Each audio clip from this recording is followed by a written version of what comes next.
就在我都快以为灯会上的一切都是我的错觉之时，却听见卧房内传来女人暧昧的呼唤：“王爷，张儿已经睡了，我们可以。”我敏锐地察觉到男人呼吸粗重了一分，随后被那纤细的手指勾进了内室。我蓦地绞紧了帕子，指节用力到发白，都压制不住心底的寒意。他和那个女人正在一起，我不敢再想下去。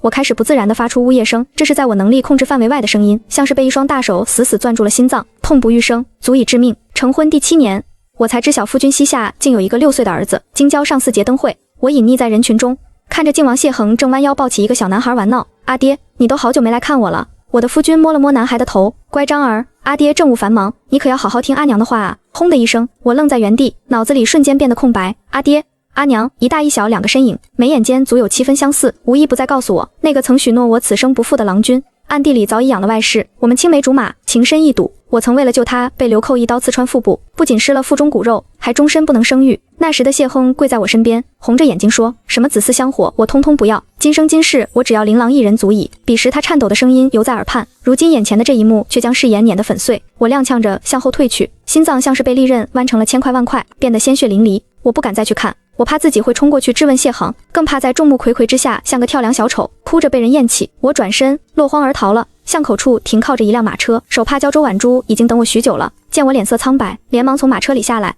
琳琅，你这是怎么了？瑞儿说你有东西落在那灯笼摊上了，回去取。到底发生什么事了？瑞儿是手帕胶周婉珠和魏国将军的儿子，今日也是瑞儿缠着我一起来京郊看花灯。我脸色惨白，泪水在眼眶里打转。婉珠，帮我查个人。谁？谢恒。我喉头滚动，哑着嗓子开口，他有个儿子，爱妻琳琅，军营巡视还有7日才可返回家中，甚是思念。我看着谢恒给我写的信笺，眼泪像断了线的珠子一样扑簌簌的滴落。他每年3月份都要在京郊大营里待上半月，说是代天子巡视军务，整整6年。我身为女子不好跟随，便也从来都没怀疑过，可现实却狠狠给了我一巴掌，疯狂嘲笑着我的愚蠢。谢恒哪里是去巡视军务，明明是去陪他的外室和私生子去了。如果不是今天的这场意外，我恐怕还会被蒙在鼓里。我自虐一般翻来覆去的看着手中暗卫送来的几张薄纸，窗外是瓢泼大雨，偶尔划过1-2道闪电，照亮我毫无血色的脸。或许如今这不堪的真相，我早该想到的。谢家是这庆国的皇族，谢恒更是当今圣上最宠信的堂弟，怎么会容忍一个无法诞育子嗣的女人坐上靖王妃的位置？除非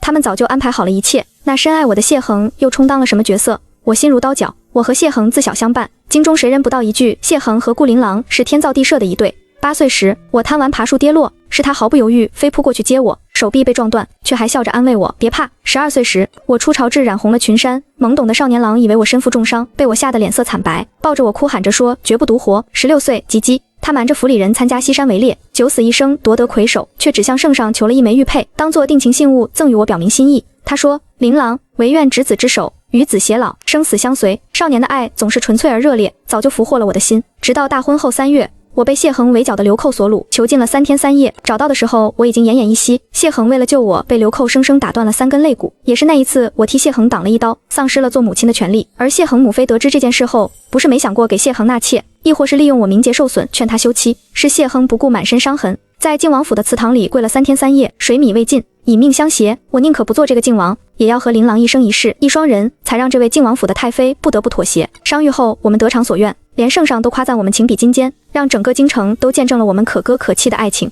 可到头来，他还是负了我。内院廊下脚步声由远及近，一个小内监送来了一封书信：王妃，这是王爷命奴才送来的，您和王爷还真是恩爱。他虽身在军营，却无时无刻不想念着王妃，恩爱还真是讽刺。我麻木地接过信封，缓缓将其展开。爱妻琳琅，春日寒凉，记得让婢女为你加件衣裳。长夜漫漫，你可曾想，我若是换作以往，我肯定会沉溺在爱情的甜蜜中不可自拔，迫不及待地回应他。可现在，我连笔杆都握不住，生怕哽咽会化为墨痕污了信纸。王妃，是不是身体不舒服？我这就去回禀王爷。内监出声询问，做事就要离开。我此刻不想节外生枝，我没事，我已经尽力克制自己，但声音还是沙哑的可怕。末了，我提笔在纸上写下一切安好，又封存，信封中交还给内监，把这封信回给王爷吧。我就是有些风寒，不必告诉他，军营的事更要紧，我不想让他担心。这是我第一次对谢恒撒谎。内监毫无察觉，只是领命离开。下一秒，我换来暗卫，轻声吩咐道：带我跟上他。京郊的一处宅院里，谢恒站在门口接过内监的书信，仅仅4个字便让他嘴角上扬。就在我都快以为灯会上的一切都是我的错觉之时，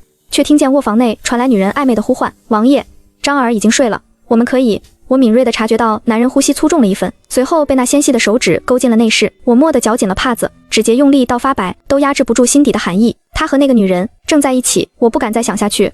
我开始不自然地发出呜咽声，这是在我能力控制范围外的声音，像是被一双大手死死攥住了心脏，痛不欲生，足以致命。我不是没想过，谢恒是为了那个孩子迫不得已，可现在看来，他分明是主动的那一方。暗卫察觉到不对，连忙带着我去了将军府寻求帮助。可看着我心如死灰的模样，一向风风火火的将军夫人周婉珠竟一时不敢上前，眼泪滴落在手中的玉佩上，发出滴答的声响。周婉珠心疼极了，她一把将我拥入怀中，咬牙切齿地骂道：“琳琅，那谢恒简直禽兽不如！当初八抬大轿迎你进门的时候，什么甜言蜜语都说尽了，现在竟然敢背着你养外室和孩子。”我闭上眼，任由泪水肆意滑落，心里早就做好了决定。翌日清晨，雨过天晴，我一夜未眠。我想了整整一夜，我见过爱情最纯粹的模样，如何能忍受早已改变的真心？我是深爱着谢恒的顾琳琅，也是太师嫡女顾琳琅。顾世家风清正容不下这般欺瞒。被叫，我哑声唤来门外候着的婢女，吩咐道：“去太师府。”婢女应声而去。我坐在梳妆台前，看着铜镜中的自己，眼睛肿成了一个核桃，心底苦涩不已。桌案上还放着昨夜我亲手所写的和离书，只是还没想好怎么向谢恒提，毕竟是多年的夫妻恩爱，哪里那么容易割舍。我取来脂粉遮掩泪痕，换上一身端庄的襦裙。铜镜中的靖王妃依旧雍容华贵，可眼底却不见往日神采。庭院内，周婉珠正陪着儿子练武，想来我昨天的模样也给瑞儿下个好歹。姨母醒啦！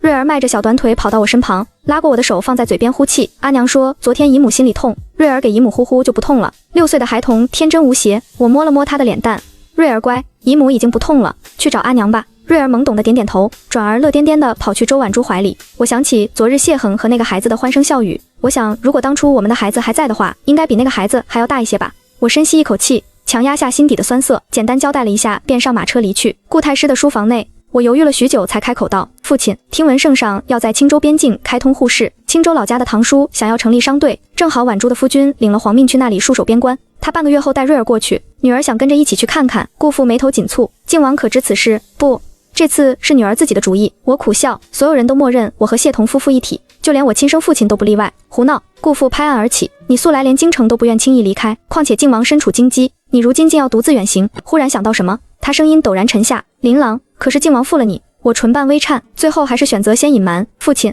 您先别问了，待女儿离京后，会把所有的事情都告诉你。届时还需要父亲帮我个忙。这些年因着姻亲关系，太师府和靖王府牵扯了太多，我不愿因一己之私连累家族，和离之事须得有万全之策才行。而顾太师终是拗不过自己的女儿，答应了下来。那好，一会你去驿站一趟，你堂叔正好为此事回京，你可向他去打听打听。我点头，和父亲道别后，脚步沉重地离开太师府。可我刚走出府门，却看到不远处停靠着一辆马车，车帘上绣着的是靖王府的徽记。车帘掀起，谢恒一袭墨色锦袍，神色疲惫地从马上走下。我错愕，暗卫查到的消息中，白莲月母子的生辰都是在3月，现在白莲月的生辰过完了，幼子的生辰还没有，他怎么会突然回来？似是目光太过灼热，男人后知后觉般投来探究的目光，却在看到是我的那一刻，原本暗淡的眼眸骤然亮了起来。他大步走到我面前，不顾街上人来人往，直接将我揽在怀中。男人的怀抱依旧温暖，可此刻却烫得我浑身发颤。风寒好一点没有？昨日见你字迹虚浮，我便知不对，就连夜换了3匹快马赶了回来。回府后，管家说你不在王府，我想那一定是在太师这里。谢恒的声音里满是担忧，神色也不似作假。我到现在都不明白，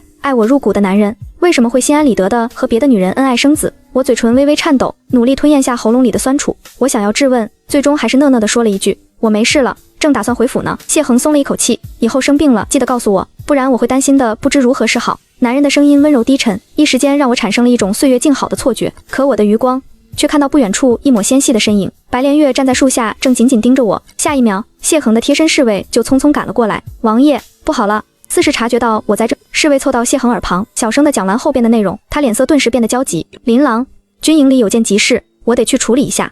我呼吸一滞，尽管侍卫的声音再小，可我也隐隐约约听到了一个名字：白莲月。心里的苦涩就快要溢出来了。我强忍着酸涩开口道：“好，王爷且去忙吧。”谢恒眼神愧疚，又在我额头上落下一吻，直接翻身上马，匆匆离去。白莲月在谢恒离开后就不再躲藏，他扭着腰肢走来，盈盈一拜，妾身白氏，见过王妃。妾身是。他欲言又止，看到我紧抿着的唇瓣后，心下了然，看来王妃已经知道妾身和张儿的存在了，那就等着看好戏喽。我让自己的马车跟在白莲月身后，7拐8拐的，最终停在了一间不甚起眼的医馆门口。白莲月下了轿子，身影没入馆内，我则也戴上漆帽，悄无声息地跟了进去。我隐在枕堂的屏风后，目光落在里间那扇虚掩的门上，待我看清门内场景，只觉一阵尖锐的疼痛从心底里传来。我死死咬着唇瓣，不让自己发出一点声音。此时谢恒的儿子手腕上扎着银针，小脸烧得通红，看起来可怜极了。谢恒急得一团乱，在室内焦急踱步，发了好大一通火。一群无用之人，连小儿风寒都治不好，正在施针的医者抬起头，我认得，那是太医院院判之子谢恒的至交好友裴宇。你儿子是邪风亲体，自己照料不周，可别冲着我的同僚们发火。谢恒，我早就劝过你，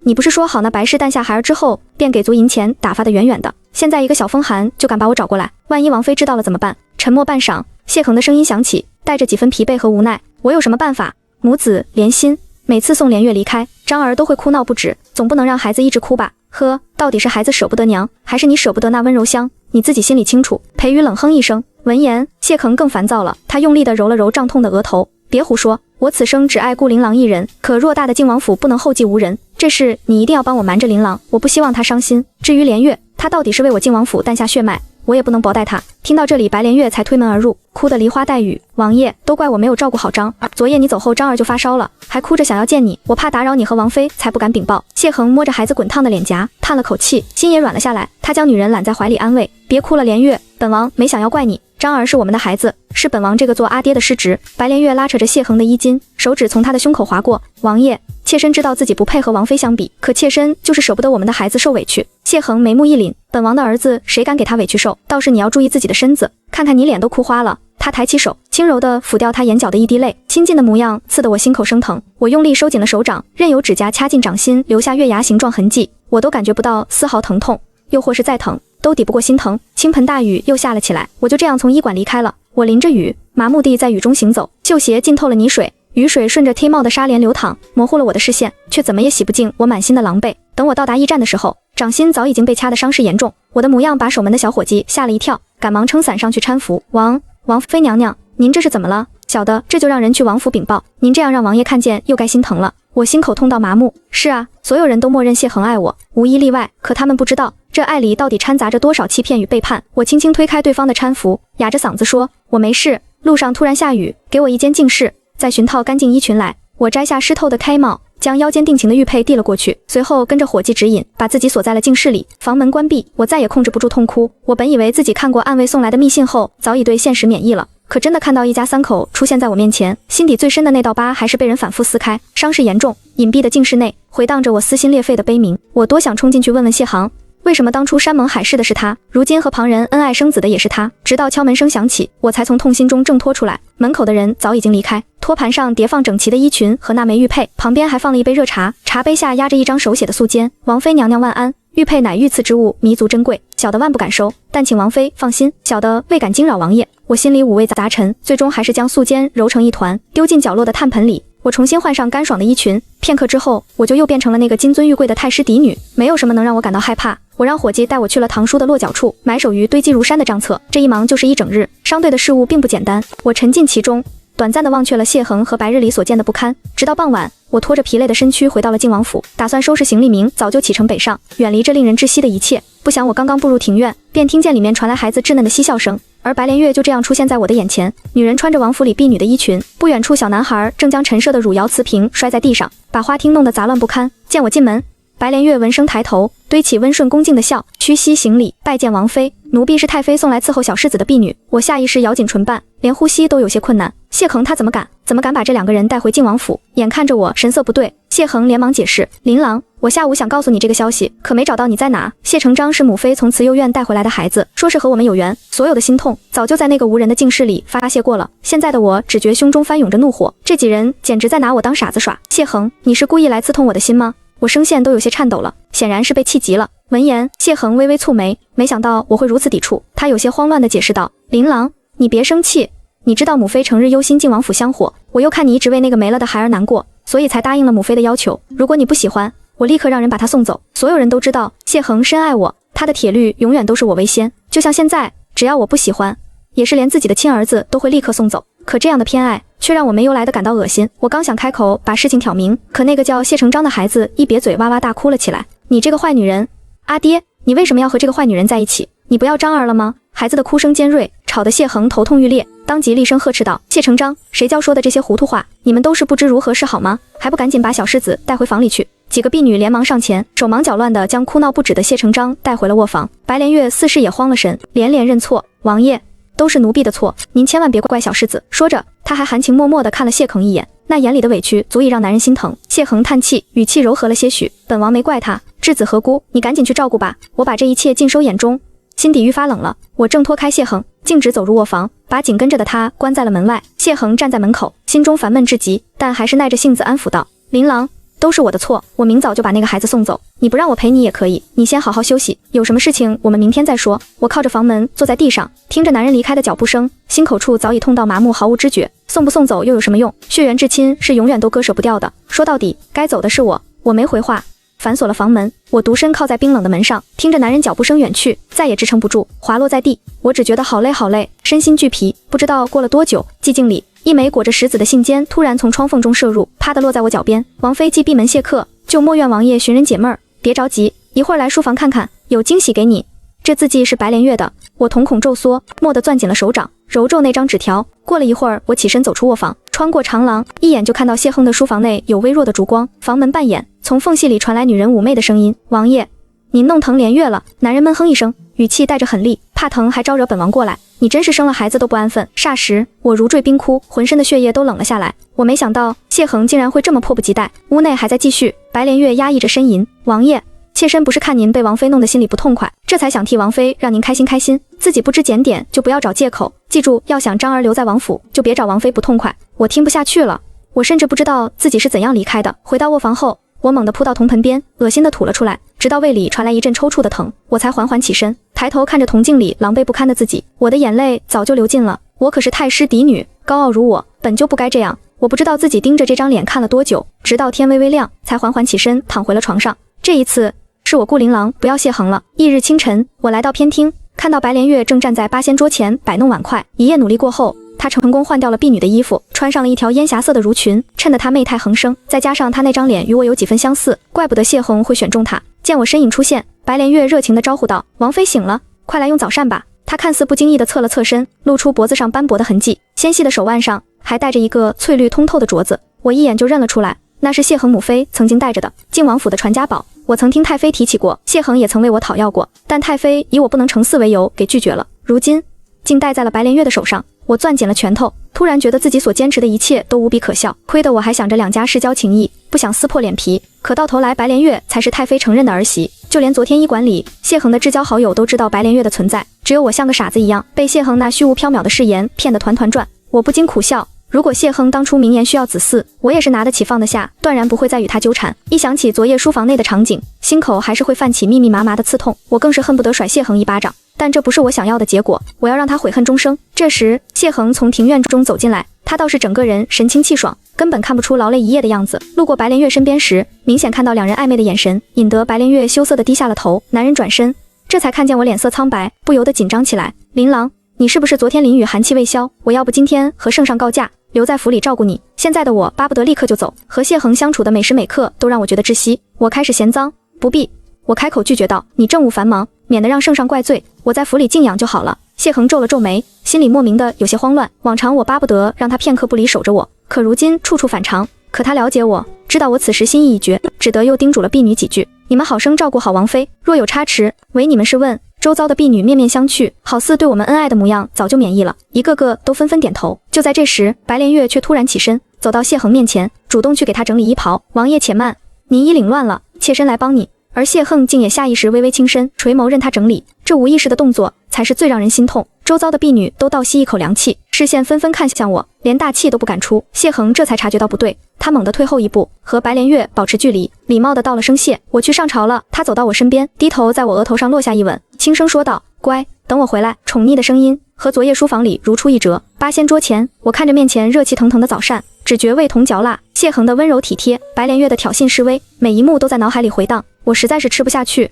我直接转身回房，开始收拾自己的东西。这座王府里藏了我们太多回忆，我得亲自将这一点一滴全部舍弃。白莲月不知何时出现在我的身后，王妃还真是沉得住气呢。张儿是这靖王府的世子，妾身是世子的生母，这王府里可没有你的位置。我抬头似笑非笑地看着他，那又怎么样？白莲月被我平静的反应弄得有些不知所措，她皱了皱眉，继续说道，妾身知道你不想与王爷和离，也不同意王爷纳妾，可你也不能这么自私，霸占着王爷不放手吧。靖王府从来不会要一个不会生育的女人。我冷笑一声，眼神里尽是嘲讽。你说我霸占谢恒，你要是喜欢就拿去好了。说着，我直接从桌案上取来那已经撰写好的和离书，递到了白莲月面前。你知道谢亨对我的感情，让他同意和离不是一件容易的事情。现在和离书给你，有能力就让他写了名字送去圣上面前，没能力就做好一辈子无名无分的准备。白莲月面色一喜，把和离书抢了过来，看着上边我已经写好的名字，神色又带了几分探究。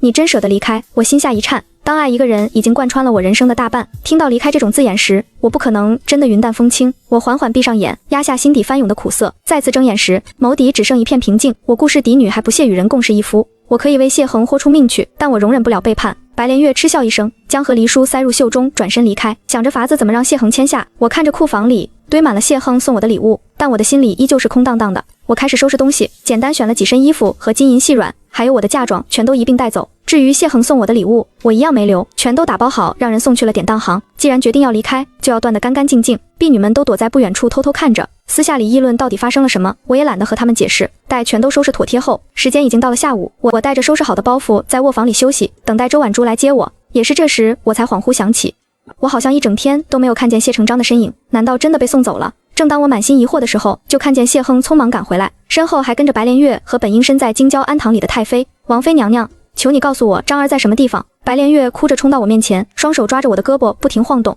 突如其来的冲击力让我连连后退，一不小心就撞到了身后的桌角，剧痛瞬间袭来，我疼得倒吸一口凉气。你在发什么疯？我怎么知道他在哪？不想白莲月哭得更厉害了，还随手拔掉发上的金簪，抵在了我的脖子上。王妃，我知道你不喜欢张儿，可你不能瞒着王爷私自将张儿送走啊！你把张儿还给我。谢成章竟然不在了，我僵在原地不敢动弹，簪子已经在我的脖子上划出一道浅浅的血痕，传来阵阵刺痛。你清醒一点，我不知道你儿子在哪。可白莲月却像是疯魔了一般，拿着簪子的手在微微颤抖着。不可能，只有你不喜欢张儿。你今天还叫来那么多马车帮你运东西，不是你还有谁？他眼睛通红，还真是一副丢了孩子的母亲模样，嗓子都已经哭哑了，却还要说王妃，我求你把张儿还给我，他是我唯一的寄托。说着，他又扔掉了手里的簪子，扑通一声跪在了我面前。王妃，张儿是我的命啊，我好不容易挣脱束缚。听见这话只觉得讽刺，我忍不住质问道，还给你？一个慈幼院抱来的孩子和你什么关系？为什么要还给你？他是我。白莲月似是情急之下说了一半，察觉到不对，又赶忙停住了，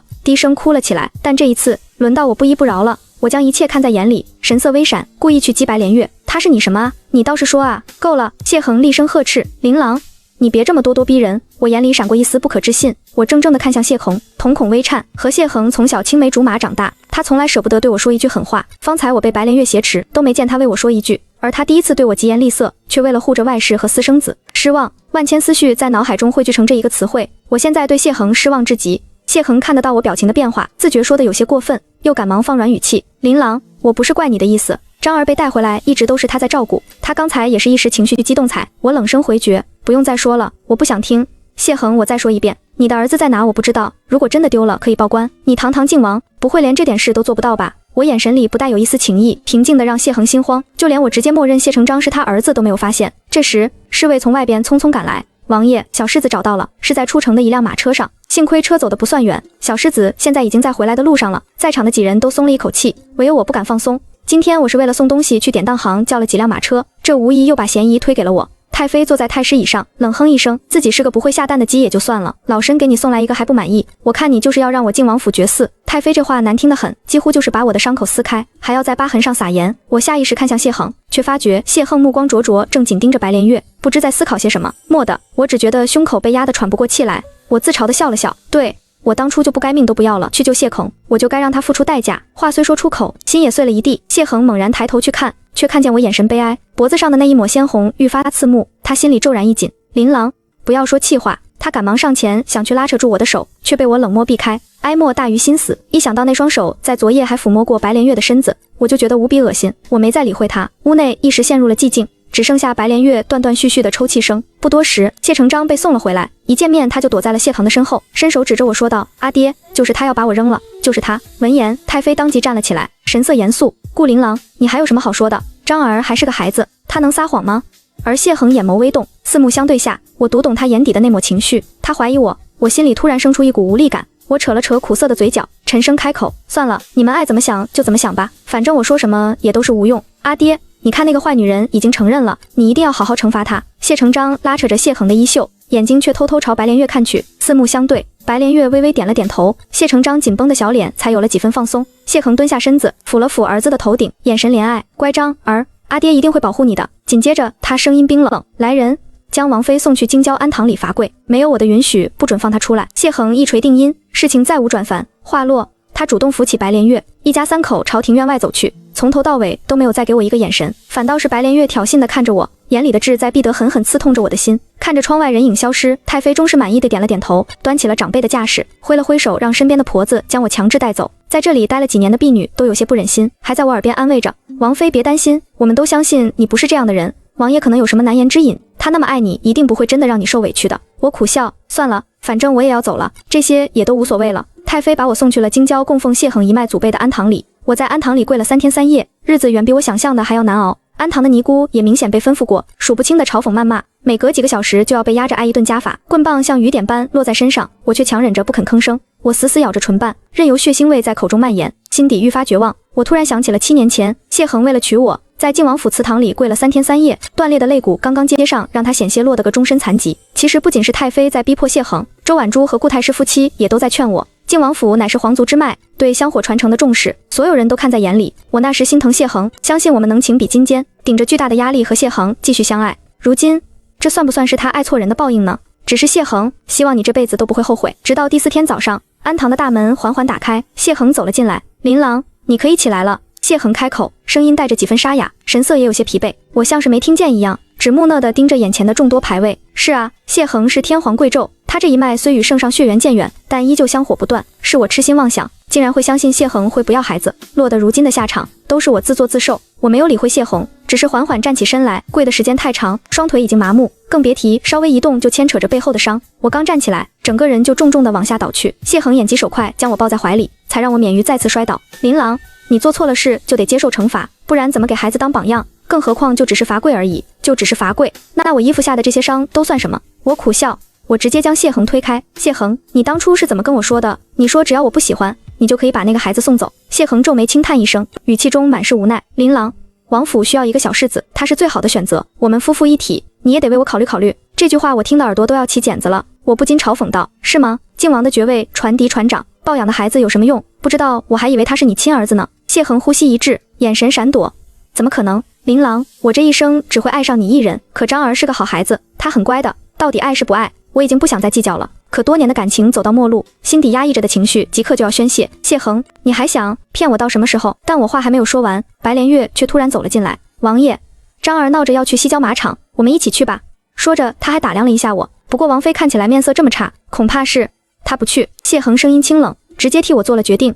他面无表情地看向我，明天是张儿的生辰，我会在王府为张儿办场生辰宴，正好借此机会公布张儿的身份。你作为他的母亲，要好好准备着。我心下冷笑，做谢成章的母亲，真是听起来就令人作呕。我一瘸一拐地离开了安堂，远远的就看见周婉珠在等我。我不再犹豫，迈步朝周婉珠走去，不想身后传来谢恒的声音：琳琅，我要陪张儿去西郊马场，你且在这安堂里休整一晚，我明日让人来接你。我没有回头，只轻轻飞了一声。不知为何，望着那逐渐远去的背影，谢恒心头止不住慌乱，但他告诫自己不能再心软了。他了解我的傲骨，谢成章要是想认祖归宗，这是我们必须要经历的分歧。他相信我爱他，过了最初的抗拒，就一定会为他妥协。另一边，我终于在周婉珠的搀扶下坐上马车。琳琅，你收拾好的包袱我已经带着了，还有白莲月送来了已经签好字的和离书，我也已经和那枚玉佩一起交给顾太师，让他呈给圣上了。我点了点头。下山时，2辆马车擦肩而过，微风卷起车帘，我看见另一辆马车上3人有说有笑，我眼神冰冷。婉珠，通知商队，我们即刻北上。谢恒，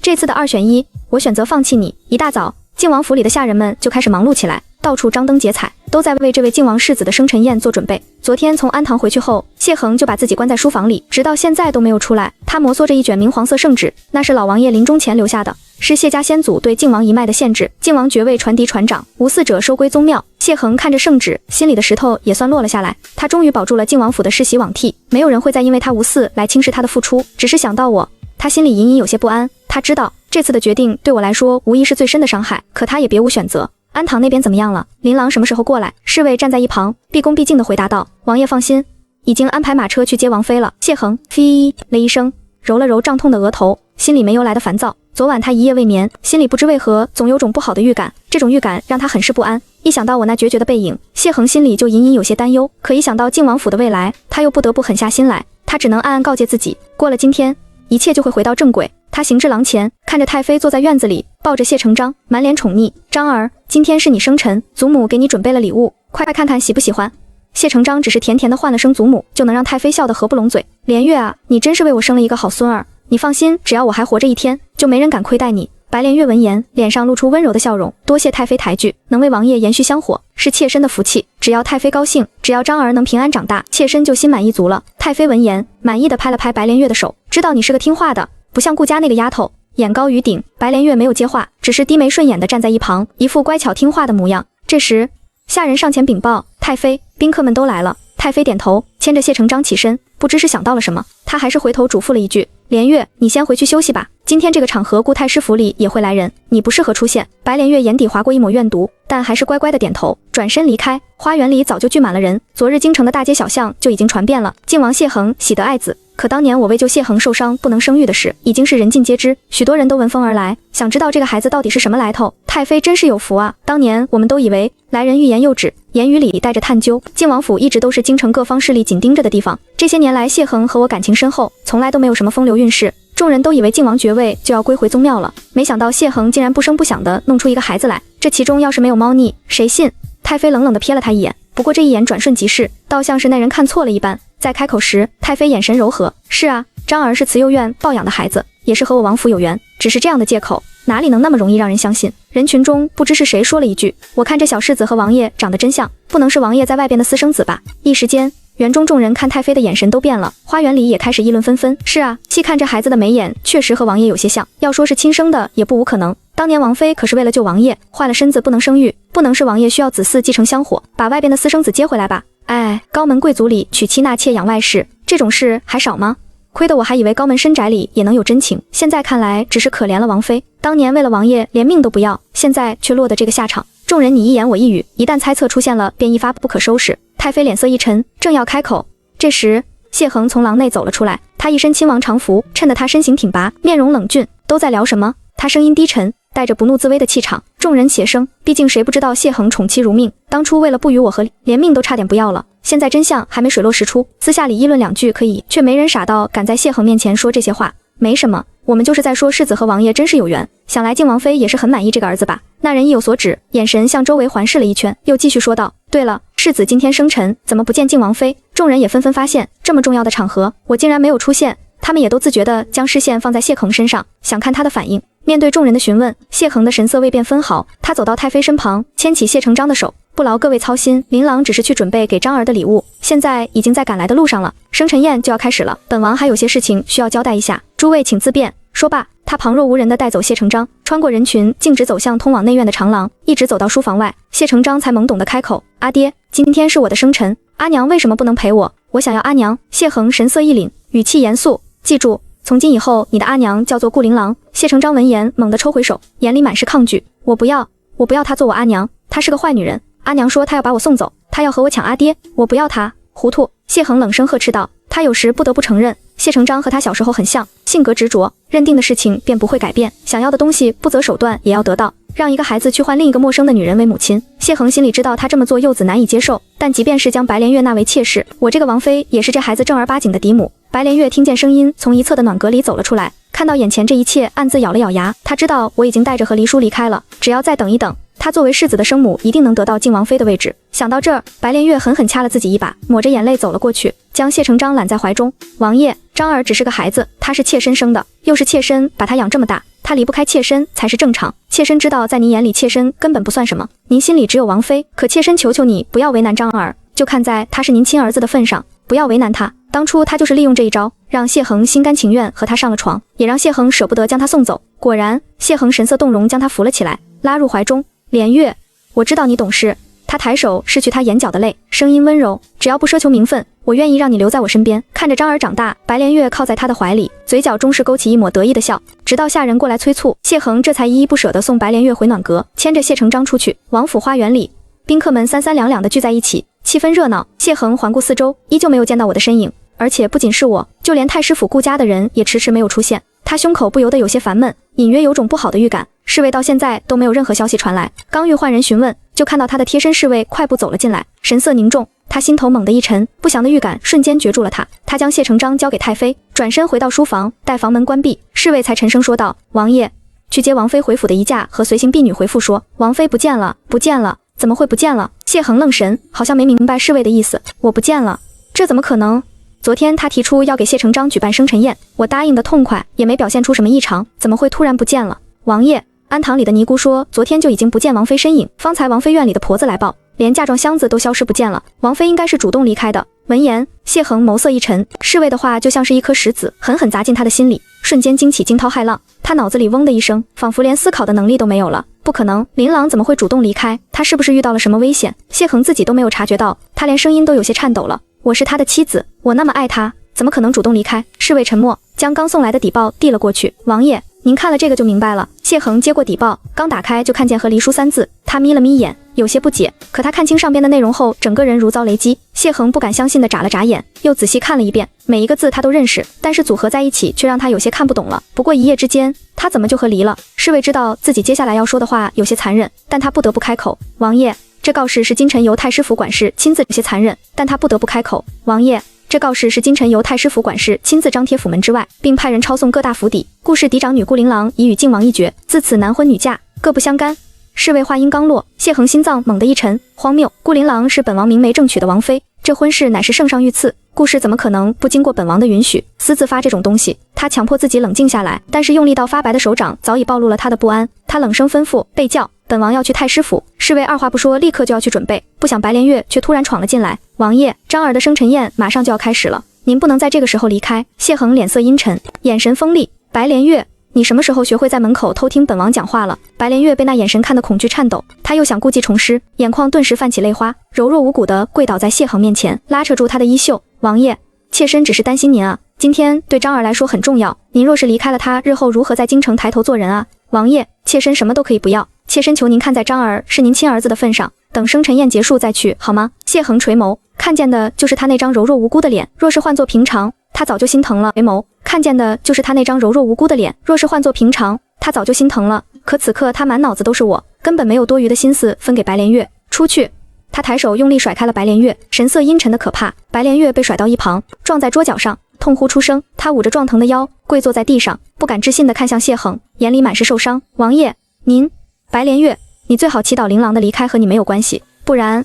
谢恒话没说完，只是冷冷地瞥了他一眼，转身大步向外走去。白莲月看着谢恒的背影，眼里的怨毒触目惊心。只是他突然感觉到小腹一阵钝痛，身下也隐有血迹淌出。来人，快叫太妃过来！我的孩子，保住我的孩子！他强忍着疼痛，用力地呼喊着，眼神愈发癫狂。他为了今天付出了太多，他绝对不能让我破坏他拥有的一切。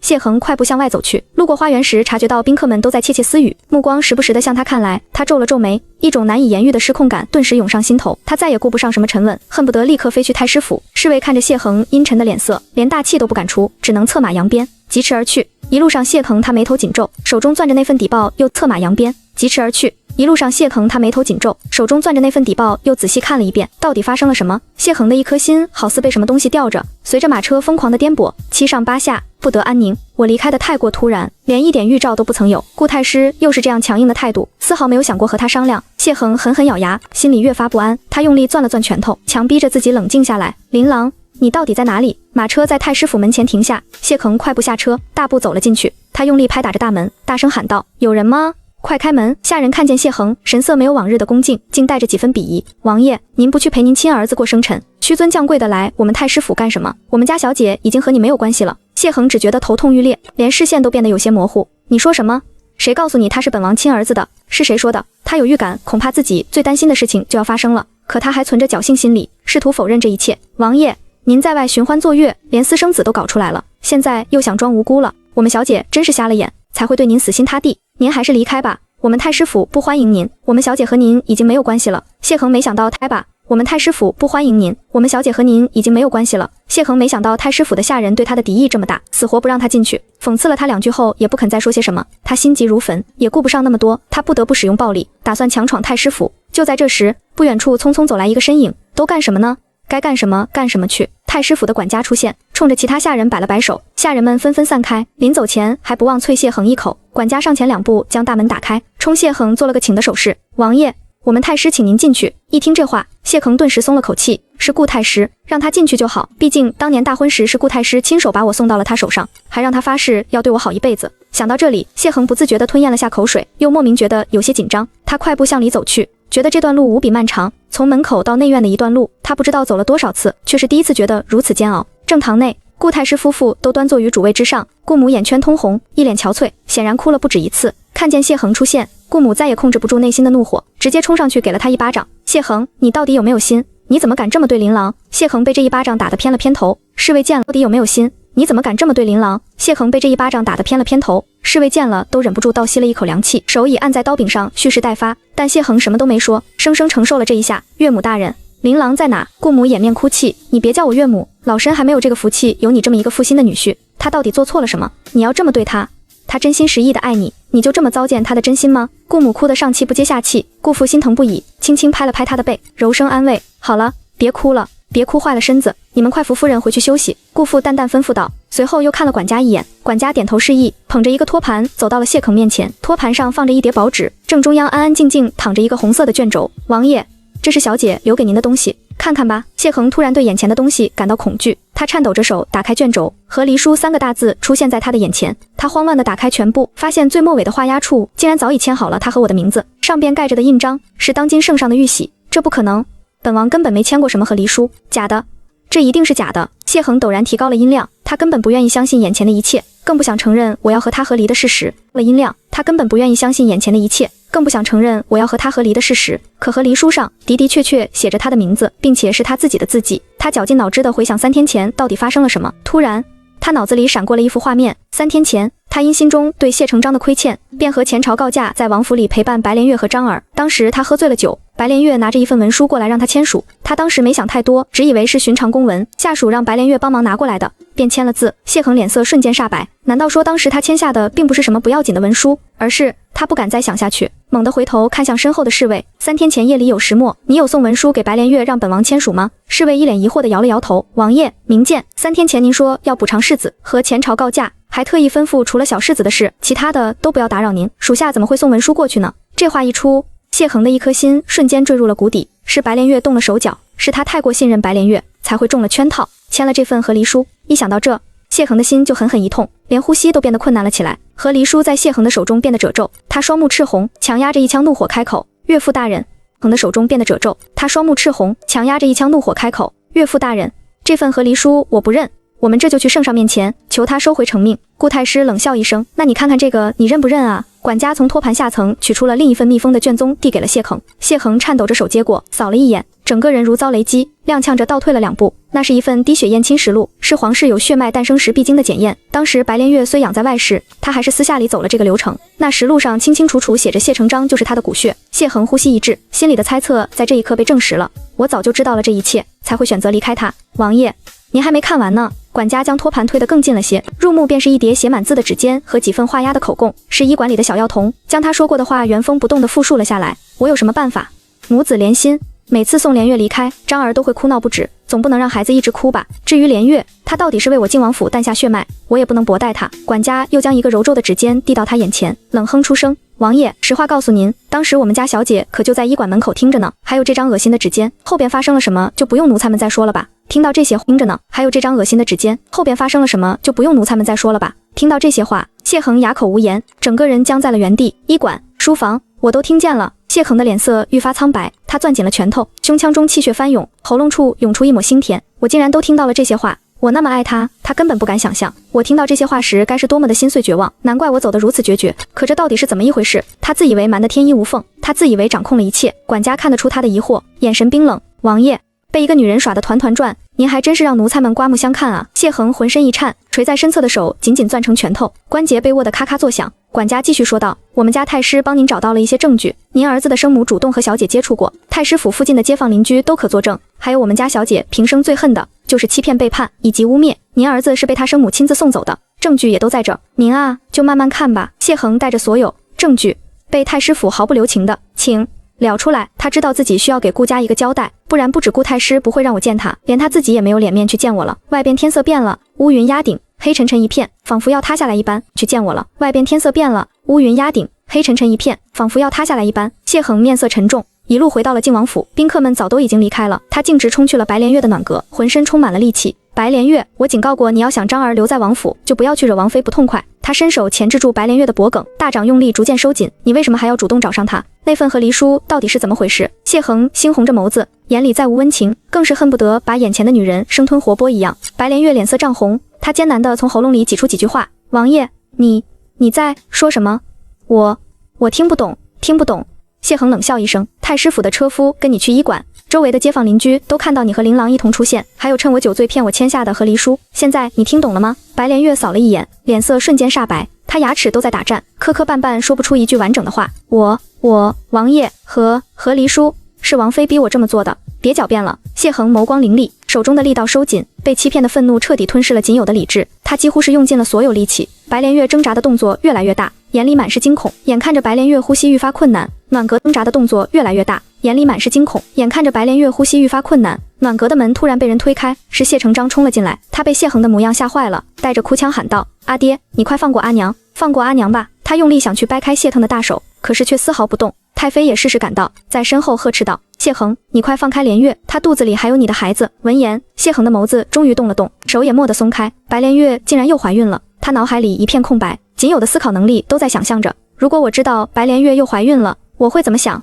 我会不会更加失望，更加难过？一想到我那双死寂的眸子，谢恒的心就狠狠一痛，连呼吸都变得困难了起来。白莲月瘫坐在地上，大口大口喘着气，他抚了抚小腹，以为自己赌对了，他以为只要有了这个孩子，不管他做了什么，谢恒都会原谅他。可下一秒，他听见谢恒冷漠的声音：这个孽障不能留，我不可能让你生下他。来人，取药物来，立刻给他灌下去。侍卫招呼人手就要上前，白莲月终于慌了，他连滚带爬地跑到太妃身后，试图寻求太妃的庇佑。太妃，求您救救妾身，妾身怀的可是王爷的亲骨肉啊！太妃被谢恒这一声立刻吓得不轻，妾身怀的可是王爷的亲骨肉啊！太妃被谢恒这一声立刻吓得不轻，但她不得不挡在白莲月的身前。糊涂东西，你知不知道你自己在说什么？莲月怀的是你的亲骨肉，你怎么能这么狠心？不管怎样，白莲月不能动，难不成你是想要气死我吗？谢恒喉结滚了滚，心绪复杂，他缓缓扭头，一双黑眸望向太妃，声音里满是无奈：母妃，孩儿已经听了您一次，让琳琅离开了孩儿，孩儿不能再错下去了，动手！谢恒一声令下，跟来的人都是谢腾的亲兵侍卫，手底下这些人自然是为他的命令侍从，一个个直接越过太妃，强制将白莲月拖了下去。阿娘，阿爹，求求你放了阿娘吧，求求你了！谢承章跪在地上，哭得撕心裂肺，却再也换不来谢腾的一个眼神。太妃也紧捂心口，被气得喘不过气来，她颤抖着手指着谢恒：你是想要……可他却什么也说不出来，只是眼前一黑，险些就要晕过去，最后被婢女匆匆扶回卧房。谢恒站在原地，看着乱成一团的靖王府，脑海里却浮现出我的模样。他喃喃自语：琳琅，这一次我不会再犯错。白莲月被强灌下药物后，元气大伤，身子虚弱的时候又被扔进了京郊的安堂，他心如死灰地躺在床上。气大伤，身子虚弱的时候又被扔进了京郊的安堂，他心如死灰地躺在床上，脸色苍白如纸，整个人仿佛被抽走了所有力气。谢恒出现在他的面前，他将那些证据狠狠甩在他的脸上。真以为你做的那些事神不知鬼不觉，虎毒尚不食子，你简直枉为人母。白莲月看着那些散落的纸页，脸色瞬间变得惨白。他知道他所做的一切都暴露了，他颤抖着嘴唇想要解释，却发现自己根本无话可说。谢恒冷冷地看着他，黑眸里满是冰冷。白莲月，本王曾给过你无数次机会，可你偏偏要作践自己，往后余生不许你再见张儿，你就安心在这安堂里向佛祖忏悔你的罪过吧。白莲月看着谢恒远去的背影，心里充满了恨意。他恨谢恒的薄情，明明之前还跟他说着甜言蜜语，如今却能对他下如此狠手。他恨谢承章的无用，身为他的儿子，却连他都救不了。他更恨我，凭什么我就能得到一切，而自己却落得如此下场？可现在他毫无反抗之力。安堂里所谓的静修，可比他想象的还要恐怖。与此同时，跟随商队北上的我，刚刚在青州的堂叔宅邸里落脚，认命的给周婉珠的儿子喂饭。姨母最好了，我阿爹和阿娘他们是不是不要我了？瑞儿昨天贪玩，外边姨母最好了，我阿爹和阿娘他们是不是不要我了？瑞儿昨天贪玩，外边下着大雨也不肯回屋，被雨淋了，当天晚上就发了烧。偏偏周婉珠一大早就跟他夫君护送商队去了，直接把孩子扔到我的府邸里。此时我只能悉心照顾着瑞儿，还得时不时安慰他，你爹娘没有不要你，他们就是什么啊？我根本找不到借口。好在瑞儿听话懂事，虽然有些失落，但还是乖乖地吃着饭。我看着他那张稚嫩的脸庞，心里充满了暖意。虽然自己的生活一团糟，但有瑞儿陪在身边，也算是一种慰藉吧。瑞儿服了药，很快就沉沉地睡了过去，我才松了口气。我坐在床边，看着瑞儿烧得涨红的小脸，心里充满了心疼。不知为何，我突然想起了谢承章。那一天在医馆里，谢承章也是这般难受。裴宇说，谢承章是因为没照顾好，所以才着凉了。可我清楚记得，那一晚京城并没有下雨，谢成章到底是怎么着凉的？除非是白莲月刻意让他生病，然后带着他去医馆，用这样的方式来博取谢肯的同情。一想到这个可能，我只觉得悲哀。白莲月竟然连自己的孩子都能利用，这种卑劣的手段让我感到不寒而栗。京城到青州路途遥远，算上路途前后，我已经离京1个多月了。京城到青州路途遥远，算上路途前后，我已经离京1个多月了。可京城的消息，就算我不刻意关注，那些关于靖王府的传闻，竟然随着商队传来了青州。我不想听都不行。生辰宴没有举办成功，谢成章的身份也存疑。靖王谢恒遭到圣上训斥，整个靖王府都人人自危。谢恒被钉在了负心薄幸的耻辱柱上。若是他从前没有数年如一日的痴情典范，此刻也不过就是断风流往事罢了。可偏偏他爱了我那么多年，却在背地里私养外室，不免寒了顾太师此等老臣的心啊。更别提谢恒对白莲月下手是真的一点没留情。京中已有流言，绘声绘色地描述这靖王如何冷酷地将刚堕胎不久的外室妇人送入安堂。明明可以压下来的消息，如今却传得甚嚣尘上，想必一定是谢恒授意。他是想让我看见，告诉我他知错了，他已经在弥补了。可又有什么用？我自嘲地笑了笑，眼神里暗淡无光。伤害已经造成了，再多的弥补也无济于事。我如今只想一个人待在青州老家，好好疗愈自己的伤口。我想要出门查账，看着天边暮霭沉沉，视线无意中飘到大门口处，那里正站着一个熟悉的身影。谢恒，他竟然找到了这里。折尽春风带月归，隔着前院，谢恒远远的看他竟然找到了这里。折尽春风带月归，隔着前院，谢恒远远的看着我。他的黑眸里满是深情，仿佛要将我的身影刻进心里。可我只是平静地看着他，曾经的心动和痛苦，在这一刻都化作了虚无。我若无其事地让人关上大门，转身回去，将那张惹人厌的面孔隔绝在外。不一会儿，下人匆匆赶来：“小姐，门外有位公子想要见你。”我眸色淡淡的，声音清冷：“我不见。”“让他走吧。”下人应声离开，再也没提过这个人。我也把人抛诸脑后。直到傍晚，窗外雨声潺潺，瑞儿睡醒后状态好了不少，便按捺不住活泼的性子，他偷跑出去逛了一圈，突然呀了一声：“姨母，姨母！”我看到门外有个人在跪着，瑞儿的声音奶声奶气的，带着几分疑惑和好奇。我这才后知后觉自己忘记了什么。我让下人撑着伞，跟着瑞儿一起看去，果然谢恒正跪在大雨滂沱中，孤单的身影显得格外凄凉。苦肉计，谢恒曾经惯用的手段。那时的我一看到他这样，就心疼得不得了，恨不得立刻扑进他的怀里。可如今，我只觉得可笑。他愿意跪就让他跪去。我淡淡的开口，声音里没有丝毫感情：“记得晕倒了帮忙送去医馆，别倒在顾府门口就行。”我从没想过自己感情，记得晕倒了帮忙送去医馆，别倒在顾府门口就行。我从没想过自己有一天也会说出如此刻薄的话。这一夜我睡得并不安稳，我做了很多梦，梦到了自己和谢腾的点点滴滴。我想起那场绑架，我和谢恒都曾为了对方奋不顾身，那时的我们是那样的相爱，仿佛整个世界都只剩下彼此。我也记得谢恒说过，宁愿不要靖王之位，也要和我一生一世一双人。可最后的2选1里，他还是为了靖王的爵位选择放弃我，还真是造化弄人。第二天一早，我起床用早膳的时候，下人走了过来：“小姐，门外那位公子已经被送去附近的医馆了。”我本以为我会有报复的快感，可此时此刻，我只是拿着勺子搅了搅碗里的浓汤，轻轻飞了一声。我知道了，我的声音很平静，没有任何起伏。我低头喝着汤，仿佛刚刚听到的只是一个无关紧要的消息。只是想了想，我还是唤来信鸽，打算联系太师府。碰巧远处有信鸽飞来，是太师府的信鸽。我连忙拆下信笺查看，无而远走。为父知你平安，深感安慰。不知靖王爷可否前去寻你？白氏挟持幼子求见王爷，若王爷在你那处，务必劝其回京。我微微皱眉，我没想到求见王爷，若王爷在你那处，务必劝其回京。我微微皱眉，我没想到白莲月会这么疯，竟然连自己的孩子都不放过，只为了逼谢恒回去。我来到书案前，提笔写下回信，又让信鸽飞回京城。眼看着信鸽飞走，我的眸色有些复杂，最终我还是亲自去了医馆，因着不放心瑞儿一个人，也把瑞儿一起带了过去。医馆里，谢恒苏醒时还有些恍惚，他睁开眼睛，就看到眼前的人是他朝思暮想的身影，他心里一喜。可我站在床榻边，神色清冷，那双曾经满是爱意的眸子里，如今只剩下淡漠。你醒了？我的声音平静而冷淡，仿佛我们之间只是陌路相逢的陌生人。谢恒却激动得浑身颤抖，整整1个月，他没有再见过我。那刻骨的思念像是无尽的潮水，快要把他折磨疯了。此刻，他终于又见到了我，听见我的声音，思念的情绪瞬间决堤。他猩红着眸子，猛然起身，将我紧紧揽入怀中。琳琅，真的是你，琳琅，我好想你。谢恒的声音低沉而沙哑，带着无尽的眷恋和深情。我的身体微微一僵，随即用力地推开他。谢恒，我们已经和离了。谢恒看着骤然落空的怀抱，眸子里瞬间染上几分痛色。琳琅，我不同意和离。他看着骤然落空的怀抱，眸子里瞬间染上几分痛色。琳琅，我不同意和离。他急切地开口，试图挽回些什么。那天我醉得糊涂，根本不知道我签的是和离书。他的声音里带着几分慌乱和恳求，仿佛一个即将失去最重要的东西的孩子。可我却只是冷冷地看着他，眸子里没有丝毫动容。谢恒，我想你应该明白，年前你和白莲月有染的时候，就该想到会有这么一天。我不屑地冷哼，声音里满是嘲讽。谢恒的脸上瞬间血色尽失，他无措地摇着头。琳琅，你相信我是有苦衷的，我所做的这一切都是迫不得已啊。他的声音带着一丝绝望的颤抖，仿佛是在试图抓住最后一根救命稻草。王府不能没有继承人，我只有把这靖王的权势牢牢把握在手中，才能更好地保护你。我没想到，够了。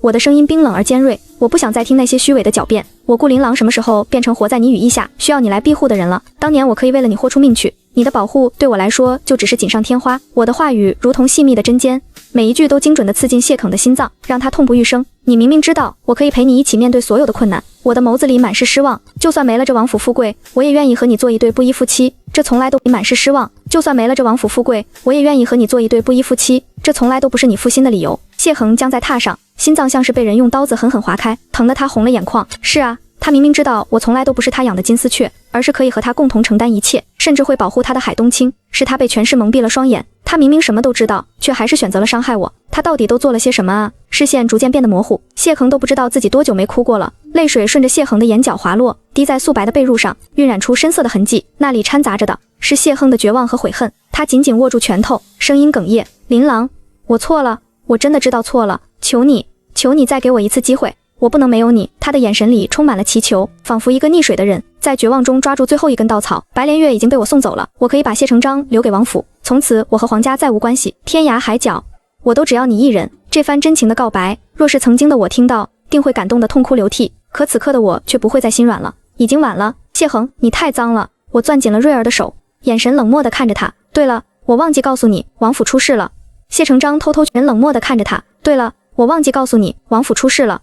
谢成章偷偷去安堂把白莲月放了出来，没想到白莲月却反过来挟持了自己的儿子，说要见你。回去吧，谢恒，他到底是你的亲儿子，我们没可能了。我的话语锋利无比，将谢恒心中最后一丝希望也彻底斩断。看着我转身离开的背影，他的心脏就像是被人狠狠捏碎了一般，疼得他连追上去的勇气都没有了。他知道这一次他真的彻底失去了我。京城靖王府的安堂里，谢恒赶回来的时候，看到白莲月披头散发，衣衫凌乱，脸上满是污渍和泪痕，整个人就像是一个从九幽地狱里爬出来的恶鬼。他怀里紧紧抱着谢成章，把自己反锁在一个禅房里，不管谁来劝说，他都不肯开门。太妃见谢恒回来，像是终于找到了主心骨。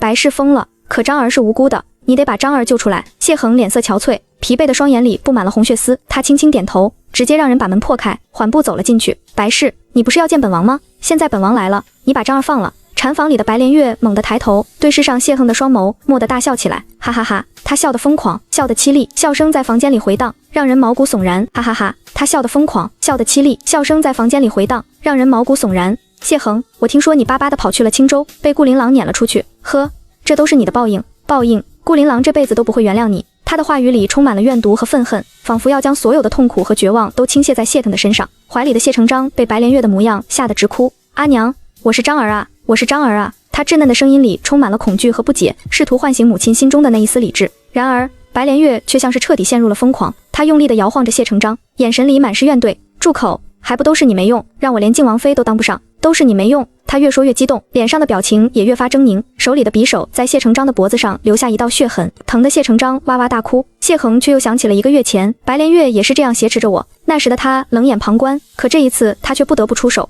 白氏，你冷静一点，章儿是你亲儿子。白莲月像是听到了什么好笑的事情，她疯狂地笑着，可身体却如筛糠般颤抖。儿子？是啊，他是我儿子，可我已经不想活了，他就陪我一起去吧。谢恒情急之下直接大步迈了上去，离两人越来越近。白莲月察觉到谢恒情急之下直接大步迈了上去，离两人越来越近。白莲月察觉到谢恒的靠近，那种源自骨子的恐惧再次升起，让他瞬间变得歇斯底里，不顾一切地举着刀子在眼前用力划着。别过来，你别过来！谢恒眼疾手快，抓住了谢成章的手，将他推了出去。可下一秒，刀子猛地捅进心口，鲜血瞬间涌出。白莲月瞪大了眼睛，惊声尖叫：啊！是你自己撞上来的，不怪我，是你自己撞上来的。王爷！侍卫惊呼一声，快传太医，快！随行的太医依旧是谢恒的至交好友裴宇，他看见谢恒满身鲜血，暗骂了一声造孽，好好的一个人，怎么就把自己做成了这副鬼样子？1天1夜过去了，裴宇终于从安堂里走了出来，太妃始终在外边守着，整个人瞬间老了10岁。裴大人，亨儿他怎么样了？他声音颤抖着，像是随时都会昏过去一般。裴宇叹了口气，神色凝重地说道：命是保下来了，至于什么时候能醒，就只能看他的造化了。话音刚落，太妃只觉得一阵晴天霹雳，整个人踉跄了一下，差点摔倒在地。她双手掩面，悲痛欲绝地大哭起来：都是我的错啊，是我非要逼着他。早知如此，我不如就成全他和顾琳琅，人都没了。我守着靖王府又有什么用？我不如就成全他和顾琳琅，人都没了。我守着靖王府又有什么用？他的哭声在长廊里回荡，充满了绝望和悔恨。可无论他如何痛哭，躺在床榻上的谢恒却毫无反应，像是陷入了一个无尽的黑暗深渊。白莲月疯了，他本就被安堂的尼姑折磨得精神失常，再加上这次伤了谢恒，太妃和圣上也不可能轻易放过他。最后还是谢成章苦苦哀求，太妃才选择把人锁进了靖王府最偏远的一座院子里，每日让人看着他，不让他出来作妖。而谢恒便在安堂里养伤，他的状况也并不稳定。太妃的大部分时间都是留在安堂里照顾谢恒，对于白莲月的情况，他并没有太多的关注。王府里的下人们都不喜欢白莲月，更是敷衍极了，每天固定送2顿饭，至于他吃不吃，就不在他们的考虑范围内了。直到有一天，有个下人突然发现他送进去的饭3天都没有被吃过，他慌忙推开门进去，却看见白莲月寻了短见，已经没了气息。下人们都被吓了一跳，慌忙通知了太妃。太妃得知这个消息的时候，只是恨恨地咬了咬牙，赶紧送走，扔去乱葬岗，随便埋了就得了。她至今都悔恨不止，当初是她亲自选了白氏送到自己儿子的床上，到头来这个女人却险些害死谢恒。一想到这，太妃送到自己儿子的床上，到头来这个女人却险些害死谢恒。一想到这，太妃就气得牙痒痒。白莲月的遗体被草草埋葬，下葬的那天，只有谢成章偷偷去看了她一眼，毕竟血浓于水，他就算再害怕白莲月，也没办法眼睁睁看着她孤零零的离开。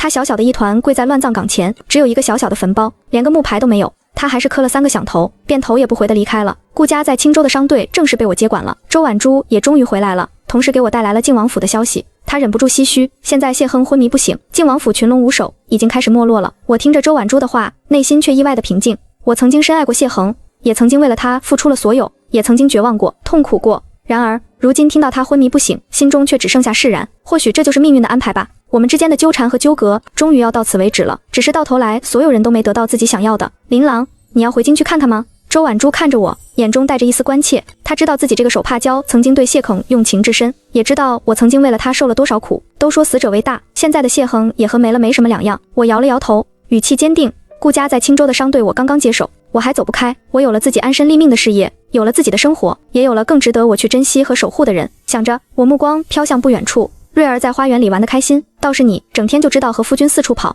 别人要是不知道，还以为瑞儿是我儿子呢。我嘴上抱怨，动作却是诚实的很。眼看着瑞儿朝着我跑过来，还是张开怀抱将她抱了起来。还是姨母最好了，阿爹阿娘快去玩吧，我有姨母就足够了。稚嫩的话语引得众人忍俊不禁。我抱着怀中的温暖，唇边也泛起一抹清浅的微笑。此刻的我心若止水，安然自足。